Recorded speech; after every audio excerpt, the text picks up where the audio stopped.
सिंध जी तारीख़ ते ॻाल्हि ॿोल जे सिलसिले में आउं रुख सिंधी ऐं दोस्तनि भाउरनि भेनरुनि सां मुख़ातिबु आहियां। अवां सभिनी खे मुंहिंजे तरफ़ां सलाम। अॼु पाण सूमरा ख़ानदान जंहिं सिंध ते काफ़ी वॾो अरसो हुकूमत कई, उन जे हवाले सां कोट विगह कोट जे हवाले सां हिकिड़ी ज़ात ऐं बिरादरी आहे। उन बिरादरीअ जी वरी पंहिंजे मज़ाहिमत जी तारीख़ आहे ऐं सिंध जो हिकु तारीख़ी उहो विरसो आहे। उन ते ॻाल्हि ॿोल कंदासीं। उहा आहे विग्या।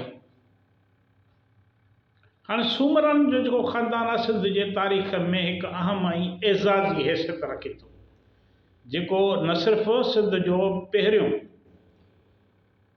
पहिरीं माना जेका मक़ामी मुस्लमान हुकूमत हुई उनजो बानी हो, पर पंहिंजे मज़ाहमती किरदार ऐं सक़ाफ़ती विरसे जे करे बि तारीख़ में अमर थी वियो।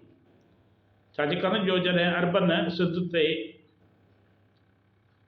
कब्ज़ो कयो, उन खां पोइ अरबन जी जेका मुख़्तलिफ़ अरबन जे मुख़्तलिफ़ ख़ानदान जेको हुकूमतूं हलियूं, उन खां पोइ पहिरीं जेका सिंध जी पंहिंजी मक़ामी हुकूमत आई ऐं इक़्तिदार उन सिंध जो संभालियो मक़ामी माण्हुनि, उहे सूमरा हुया। हाणे हीउ जेको पंहिंजो तहक़ीक़ी विलाग आहे उहो सूमरनि जी हुकूमत जे हवाले सां विगह कोट जो क़याम, विगह कोट जे हवाले सां आहे। अलाउद्दीन खिलजीअ सां जंग आहे, विग्या बिरादरी जो तसलसल आहे, उन ते पंहिंजो ई विलाग रोशनी विझे थो। हाणे सिंध में जेको सूमरा राज 1011 ईस्वीअ खां 1351 ईस्वीअ ताईं रहियो। इहो दौर सूमरा राज तारीख़ में ऐं वॾी अहमियत रखे थो। अरबन जे 3 सदियुनि जे ग़ैर सिंधी राज खां पोइ सूमरनि जे सूरत में सिंध खे पंहिंजो देसी राज मिलियो, जंहिं दौर जा सिंधी समाज, ज़बान, अदब ऐं सक़ाफ़त ते गहरा असर पिया हुआ। सिंध जो नामियारो मुहक़िक़ M.H. पंवर लिखे थो त सिंध जे तारीख़ में सूमरनि जो दौर उन करे बि अहम आहे जो हिन घराणे सिंध ते 340 साल हुकूमत कई। एतिरो वक़्तु सॼी दुनिया में को राज घराणो अञा ताईं माना साम्हूं न आयो आहे। सन 1226 में सोढनि हुक्मराननि अमरकोट मां सूमरनि खे निकाली ॾिनी, जंहिं सबबु ही ख़ानदान 2 हिसनि में विरहाइजी वियो। सूमरनि जो अमरकोट वारे इलाइक़े में उते सोढनि जी हाकमियत क़ाइमु थी। हिकिड़ा उत्तर सिंध ऐं मुल्तान ॾांहुं लॾ पलाण करे विया, जेकी सादिकाबाद ऐं रहीमयार खान ते वञी आबाद थिया सूमरा। ॿिया वरी ॾखिण थर ॾांहुं विया, जिन खे सोढनि आस्ते आस्ते कच्छ जे रण ॾांहुं धिके छॾियो।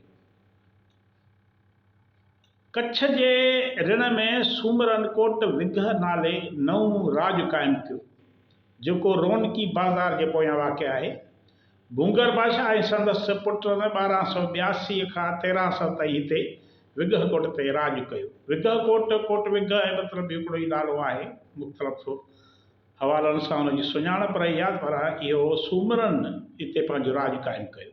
कोट विगह दौरान फ़ौजी ताक़त में सूमरनि जे तमामु घणो वाधारो आयो। सूमरनि खे दिफ़ाई लिहाज़ खां हिकु मौक़ो मिलियो पाण खे मुनज़्ज़म ऐं मुस्तहकम करण जो। अॼु बि उन कोट विगह जा आसार या विगह कोट जा आसार मौजूदु आहिनि, जेके हिन तारीख़ी राज जी शाहिदी ॾियनि था। विगह कोट जे हवाले सां अलाउद्दीन खिलजीअ जे सिंध ते का दौरान सूमरनि सख़्तु मज़ाहमत कई। दोदे सूमर जी शहादत खां पोइ संदसि भाउ चनेसर जो ज़मीर जाॻियो, जंहिं तलवार खणी विड़ियो ऐं पाण बि शहीद थी वियो। सूमरनि जे औरतुनि अबड़नि वटि पनाह वरिती, जिते खिलजी फ़ौज हमिलो कयो। अबड़ा बि विढ़ंदे सिंध तां वारजी विया। तारीख़ लिखे थी त सूमरनि ऐं अबड़नि जे औरतुनि इज्तिमाही ख़ुदकशी कई, जंहिंखां पोइ खिलजी फ़ौज जो वॾो हिसो मारिजी वियो। जंग में अलाउद्दीन फ़रार थियो ऐं खेसि मुल्तान भरिसां सूमरनि क़त्लु कयो।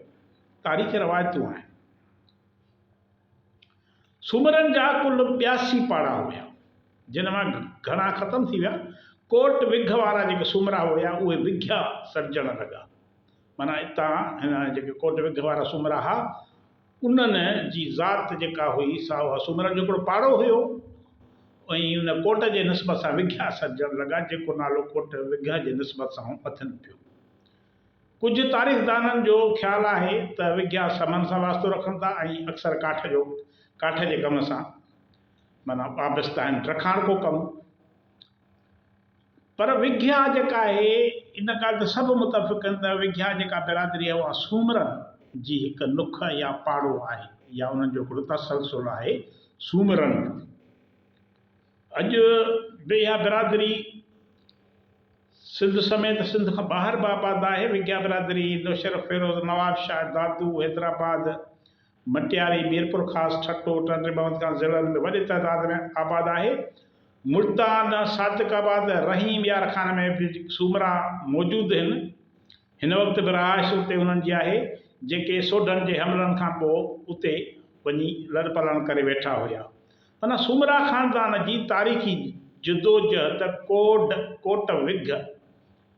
जेको विघ जे क़याम, अलाउद्दीन खिलजीअ सां जेका मज़ाहमत आहे ऐं विघ्या बिरादरीअ जो तसलसल सिंध जे तारीख़ी विरसे जो हिकु अहम हिसो आहे।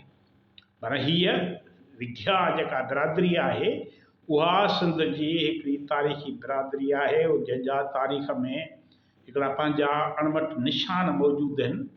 ऐं हीउ जेको हिननि जो दास्तान आहे मज़ाहमत जी हिकिड़ी इलामत आहे ऐं संदन सिंधी क़ौम जे सियासी शऊर, सक़ाफ़ती सुञाणप ऐं इज्तिमाही क़ुर्बानीअ जी बि हीअ बिरादरी अकास आहे। माना सूमरनि जो हिकिड़ो तसलसल ऐं हिकिड़ी सिंध जी क़दीम ऐं धरती धणी जेका बिरादरी आहे